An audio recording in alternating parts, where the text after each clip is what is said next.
Wow. Okay, that was a real roller coaster ride. Yes, it was. But it's such a cool tune. I love that tune. Thank you. Darol wrote that. It's called the Jeremy Reel. Yeah, named after a friend of mine, Jeremy Cohen, great fiddle player, violinist, who substituted in the Turtle Island String Quartet on viola, even though he wasn't really, he just got a viola and started playing it. It got us out of a real pickle for a while. And he was with us for about 6 months. Just a great player, and he had this one thing that he really liked to do on one tune that. Right, and I'm going, man, that's cool. I love that lick. It's just all it was. But he had really large fingers, and which is great because when you play that, you're playing across. You have to play. Elbow. Yeah, and I just think it's so miraculous to see how you do it because you have.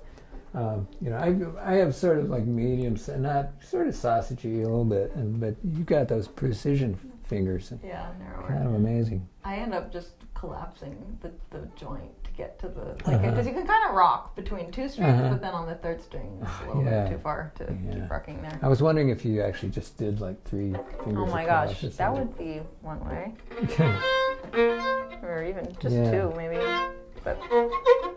But yeah, so that's the trick, of the tune, basically. I sort of wrote it as, I was trying to make a kind of a Texas-y kind of tune that, had a lot of arpeggios because I've always liked tunes that have a lot of arpeggios in them. But it took me a long time to get good at that. And I'm still not that great at it, but I loved listening to tunes with arpeggios, but I didn't like playing them. So was the lick that he played in B flat already? Is that why you played it in B flat? I believe it was in B flat. Because that's also a challenging part of this tune. Like, yes, it's arpeggios, but it's in B flat, and it's in B flat they too, kind of get weirder and weirder as you go along. Like. That's true. Yeah, there's some sort of suspendy kind of things. Yeah. Yeah, it's beautiful. Well, thank you. Yeah, I tried to make it. It's my usual thing is to, you start with something that's pretty straightforward and then try to make it not sound like every other tune in the world. So would you have written it and then gone back and changed notes to make it? I believe I changed a few notes like that. Yeah, I probably started. In fact, where it goes.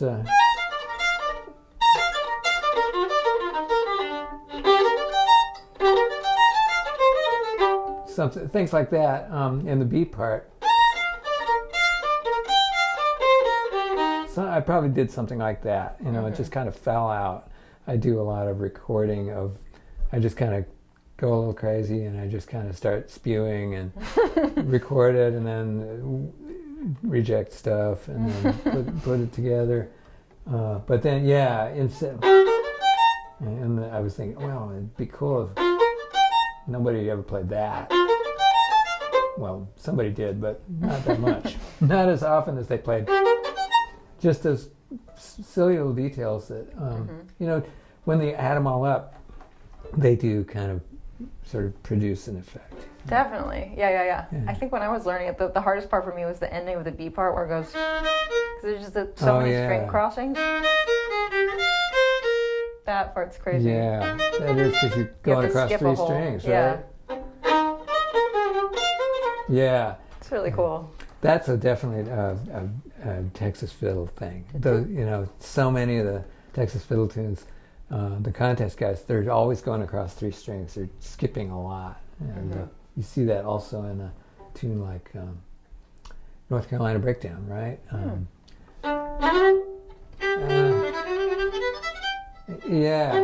As Paul Warren plays it.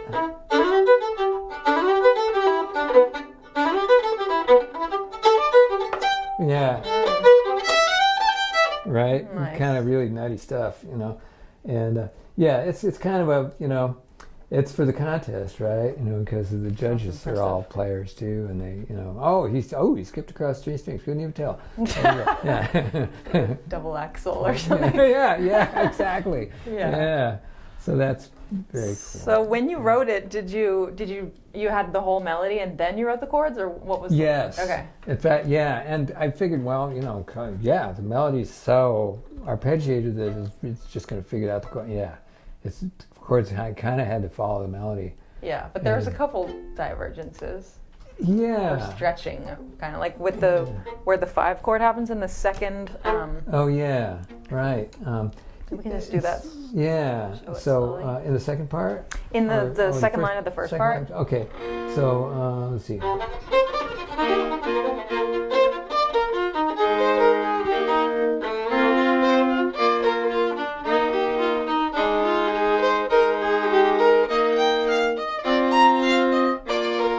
That's true. Yeah. It's not really, you could make a case that, but it's subtle, and just to really lean on the F there is, I liked it because it sort of flipped it a little bit. It's like, Yeah, so it's not the same thing again. Right, yeah. So it's just going like, where am I? Yeah. Yeah. So cool. It's like, I think learning the chords to a tune like this, well, learning the tune and then also learning the chords is like a nice entry into your mind a little bit. That's cool. Yeah. Like, how did you think to do these? Certainly that third part, things. That tricky third part. Yeah.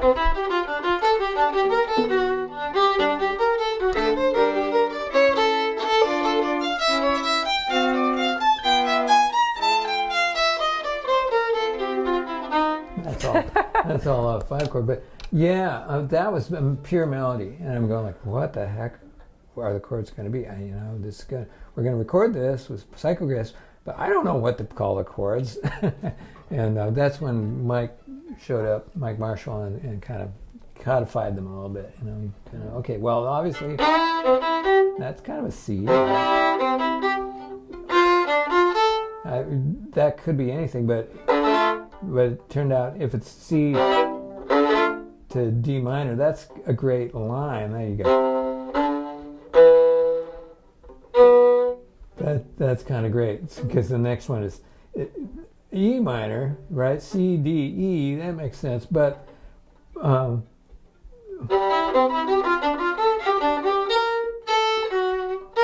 what is that about? So that actually turned out to be an E with a E minor 7 flat 5.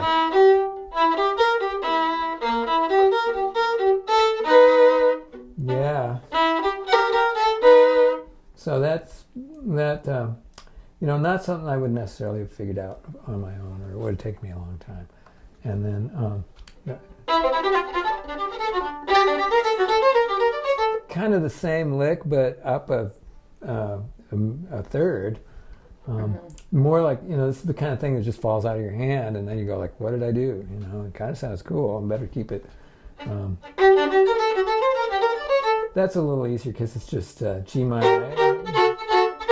Coming back to G minor, that's nice. Two the same chords in 2 bars.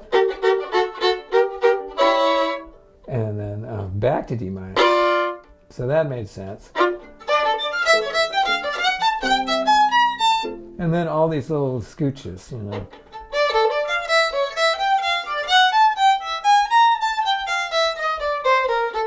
That's really just, I just didn't want it to be. It could have been that, but, I don't know. It's so much better with that other stuff in there.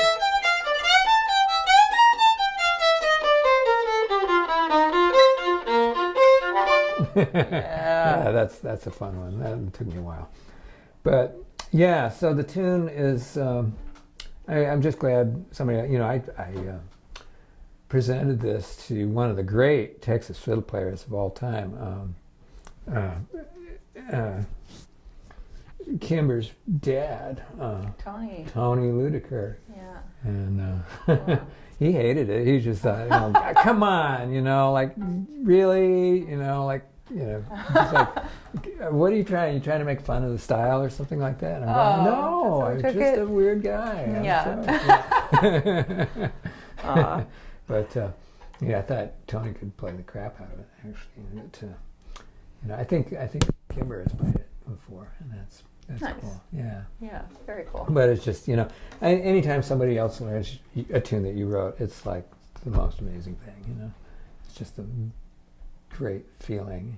And I remember, I don't like generally to teach my own tunes, unless it's like a tune like Ride the Wild Turkey, which a lot of people play anyway. Right.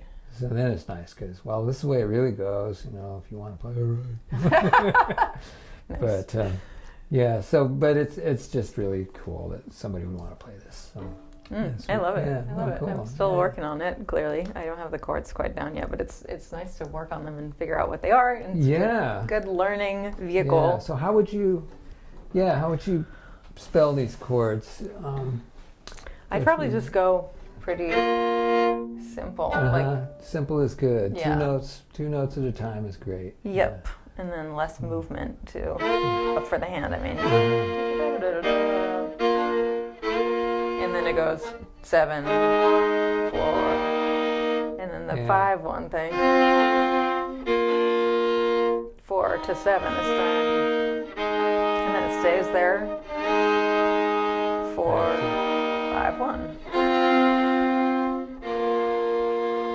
But yeah, you could definitely, you could get in more thirds in there. Yeah. Is that what you were doing? I think occasionally I was. But, that move nice. is, they come back so fast that you don't want to have to move too much. You don't want to be jumping around. Right. Yeah, I don't have the bad moves for that. So tune is in B flat. So maybe we just play a B flat major scale, starting on the G string, second finger.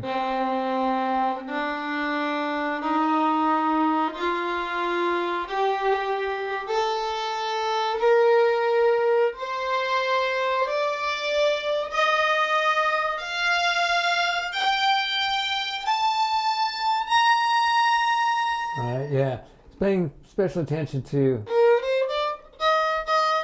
fourth finger, pinky playing the E flat. There's a great chord. And then the thing between your first finger.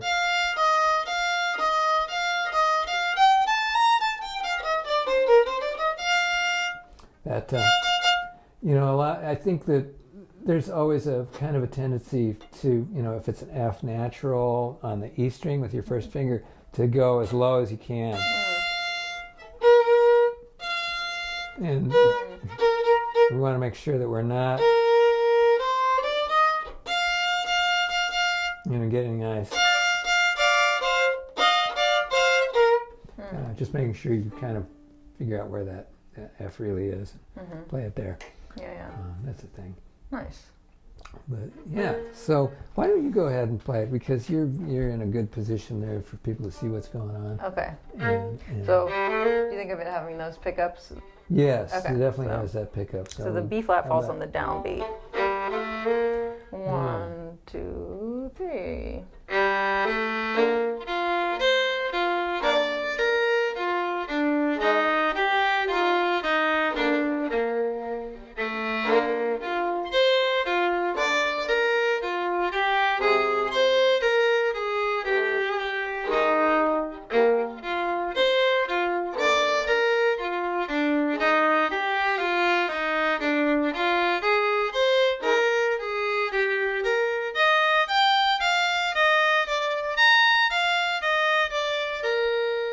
That's great. Okay, Yeah, close enough? I completely screwed up the chords. I'm going so slow, I couldn't even figure. I had too much time to figure out what the chord was. That sounds really good. Why don't we do that one more time? Yes.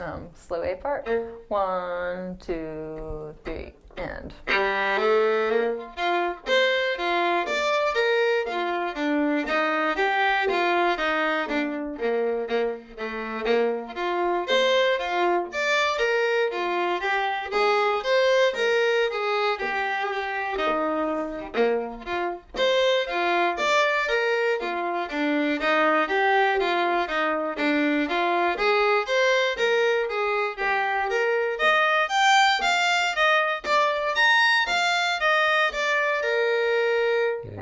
there's the variation on the first melody notes that you said. Yeah. Did Grier come up with it? Yeah, David played, which is very nice. You know, if you just can't, you know, find the way to get that in tune, and it's definitely possible to not be able to, for it to be impossible. There's a great way. So you just hold the 2 and then go straight to the B flat. So you're going across 3 strings. So you might be able to do. And that works great. I've also been playing around with making it a little bit more rough.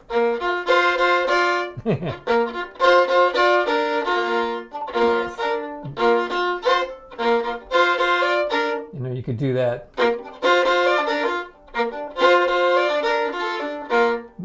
Things like that. So there's a lot, you know, it's a fiddle tune. Whatever you want, really, as long as it's exactly the way I want it. But yeah, so there's that. And then, yeah, you could even. That's cool. That's kind of a nice one. And then, yeah. Which is it. Yes. So yeah, lots of ways to do that, and then you can combine them. You know, you can like play them different every time if you're really feeling frisky.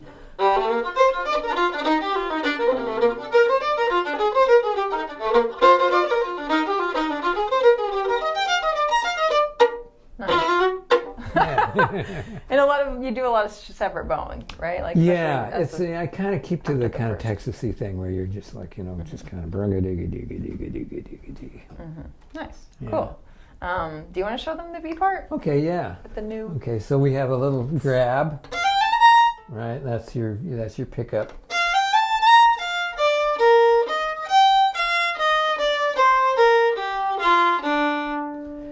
Yeah, it's kind of a safe.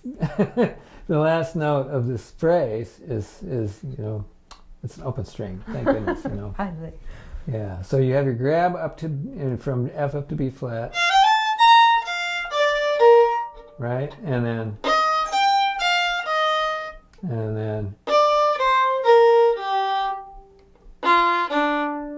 right. So.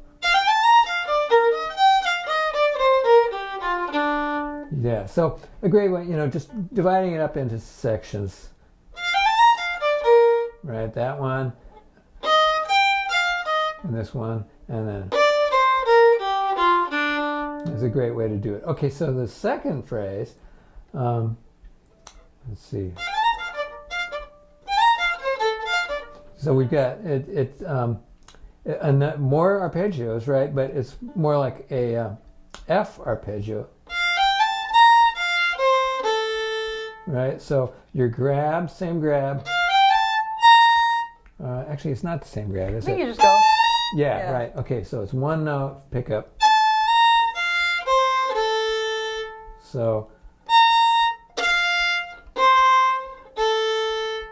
right, it's kind of like an F arpeggio, and then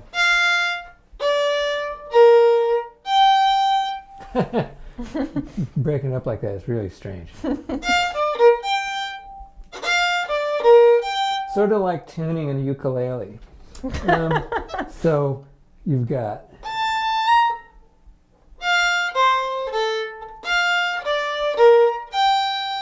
that much, you know, and then yeah. So then it's a little like a lot of fourth finger. Right, one more time on that. So F. The fourth finger.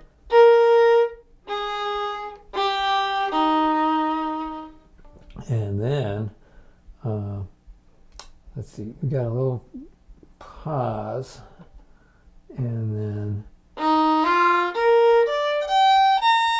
so this is, we're going into like a G minor kind of environment there. If we played just a regular G minor, but I want, instead of starting on G, I want to start on F. So it's a G minor 7 environment, which is ever so much more sophisticated. It also kind of harks back to the B flat. So that, starting on F, and then we come back down. So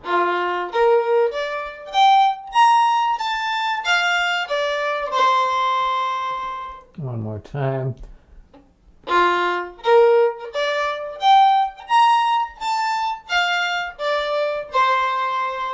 Okay, so we got there, and then I'm going to take that last note, make it the first note of the next part. Okay. Right, so.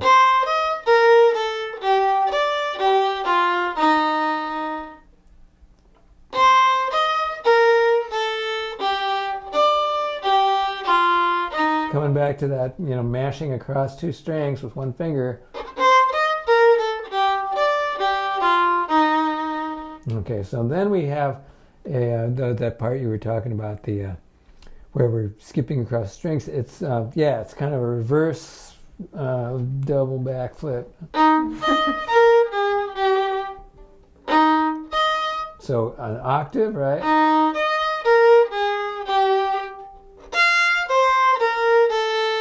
Right, so we're moving through that kind of motion through the E flat to the F.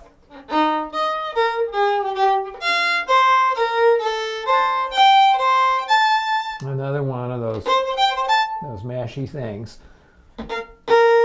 Let's see. So, let's see. So starting on the E flat on the D string.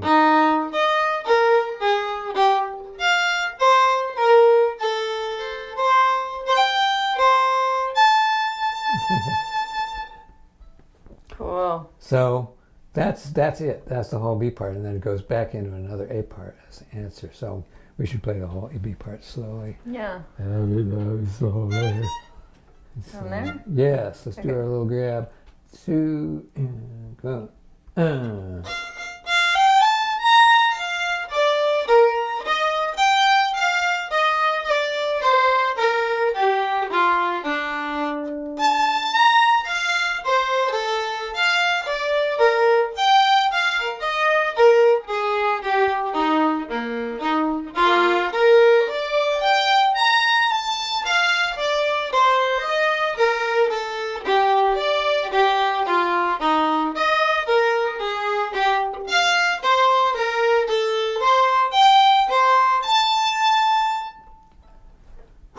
Yeah.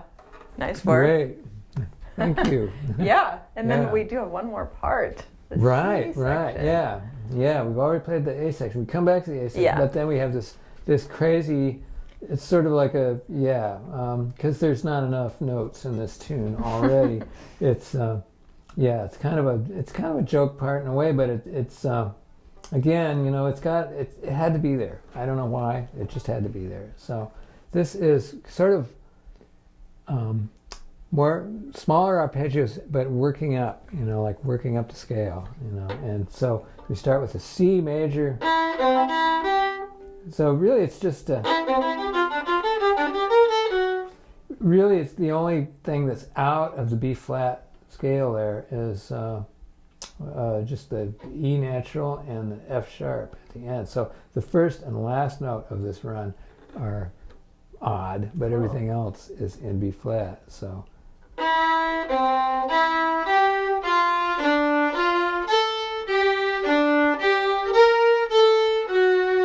right, and then sort of the same idea, but starting on your third finger.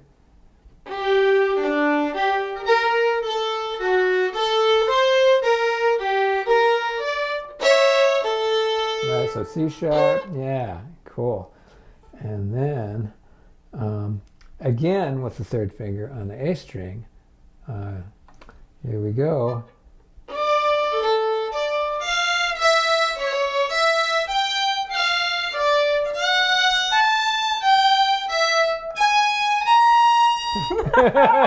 Isn't that weird? I'm sorry. Yeah. So starting. So we have. It's the fingers move up, and that might be something to practice by itself, right? Just Yeah. So F sharp, G natural, right? So that is a B flat with your fourth finger next to, thinking of it as probably a G sharp next to a B flat. It also could be thought of as an A flat.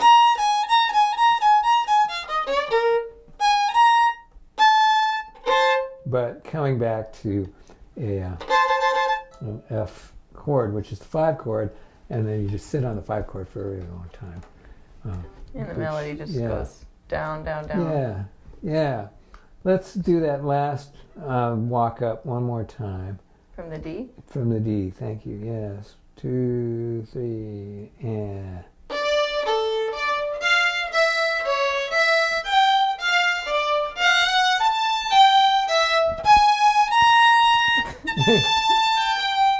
And then we're down. Basically, it's a F. It's what we call, it's like a bebop scale, right? Because that's the move, and of course, we're using our fourth finger to do that. There's another thing you could practice.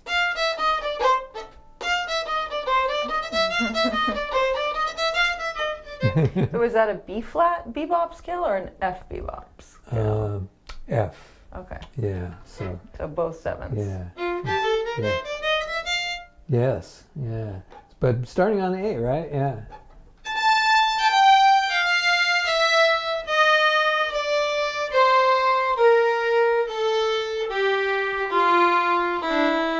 Oh yeah. Right, yeah. So it's the same in that Yeah, lower octave. yeah. Cool. Right, yeah. So that's, for some reason that fell out of my hand at that point. And then, coming back to, just the same, that business where we're barring across. Yeah. We got to keep that in there, because that's what kind of the tune's about. So the more times you put that in there, the more infuriating the tune will be. But it's nice to end the form with it, even though we're not done, but then you have it going into itself. Yeah. Yeah. That's awesome.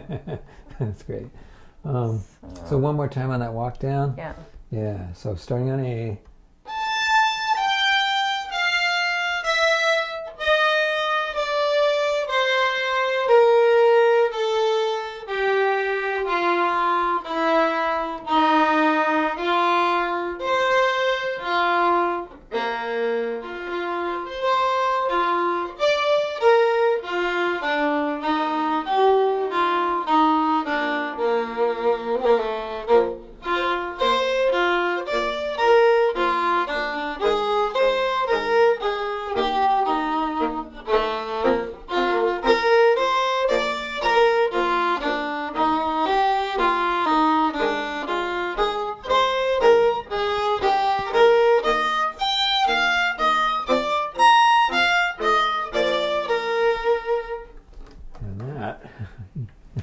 So cool. Thank you. Thank you. Thanks for teaching it. Oh man. What a great tune. Thanks. That's glad. Yeah. So make sure that when you're doing this, make sure that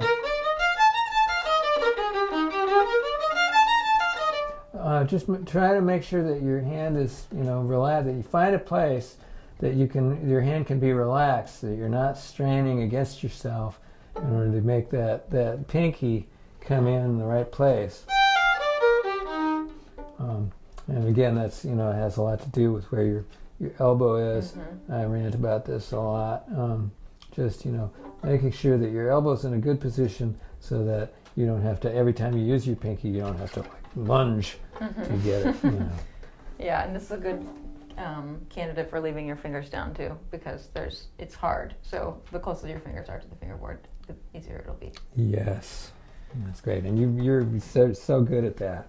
I still work that. I'm working on that, trying to keep, because I do tend to have a little bit of a woo, woo, woo. I mean, if you can get there, it's all fine. I mean, yeah, whatever but works it for you, just takes so much work, more work to do it that way. And I think the harder the tune, the more I do it. Just, I don't know. Interesting. Wow, that's cool. Yeah. Well. Okay. The Jeremy Reel by Darol Anger. Woohoo! Thank you. Can they get that album? I believe that the album can be obtained. How? It's the first Psychograss album on Sugar Hill, and it has a picture of the members of the band in sort of Beatle-y kind of clothes. It's called Like Minds, and I believe you can probably find it used all over the place. Okay. Probably on Amazon. Yeah, it's still circulating around. There was a few. It sold pretty well, so I think there's probably a few copies around. We have not re-released it yet, but I imagine that it wouldn't be. I'll bet it's on YouTube. It is on YouTube. I can guarantee that it's on YouTube because everything's on YouTube. Nobody I know is making money off it, but you can listen to it, and that's important. Mm-hmm. Yeah. Okay. Great. Thank you. All right. Thanks, Brittany.